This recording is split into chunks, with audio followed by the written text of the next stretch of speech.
I was in Saint Petersburg recently. I decided to buy tickets for the ship, although to be honest, the prices there were simply exorbitant. But what can I do? I want to feel the atmosphere of the city from the water. Sometimes you have to pay more for emotions and impressions. Then I remembered a funny situation from Italy. There I warned my German friend that the locals can be a bit rude. And then there was a woman standing next to me who, to my surprise, understood everything. Sometimes language barriers are just a stereotype. But in China, I went to a small eatery and ordered meat without rice. It would seem that what could be simpler, but I didn't even expect the cashier to understand me in Chinese. It was pleasant and amazing. Let's move on to another case, a taxi and Swedish passengers. My friend is Finnish and her friend is Swedish. I also understand Swedish a little, but at that moment I was slightly drunk and communication was difficult.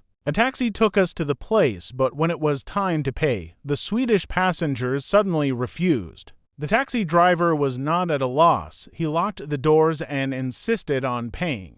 In the end, of course, they paid, but the situation was quite funny. And finally, a story from Korea. There was an English-speaking Korean girl who suffered insults from the teachers for a long time. But at graduation, she gave a speech in perfect Korean. And as if remembering all the insults, her words sounded especially powerful and proud. After all these adventures, I realized that traveling is not only about beautiful views and new places. First of all, these are people and small moments that will be remembered for a long time. For example, in Saint Petersburg, when I was sailing on that expensive motor ship, I got into conversation with the locals. They told me the stories of the city, shared tips, and even invited me to tea. And what's interesting is that even if you don't know all the words, a smile and sincere interest create bridges between people. In Italy, when I warned a friend about possible rudeness, I realized that we often put labels on ourselves in advance and are afraid to open up to new things.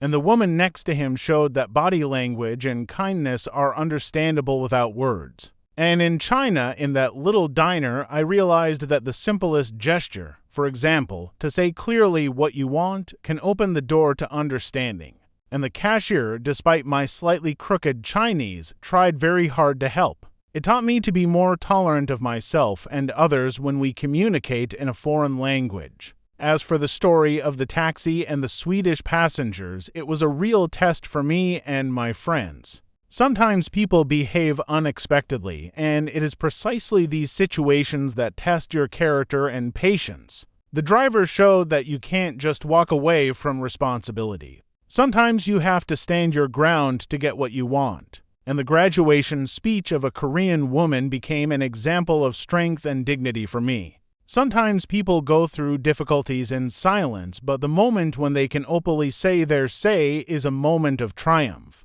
She showed that it is possible to turn pain and injustice into a powerful voice that everyone hears.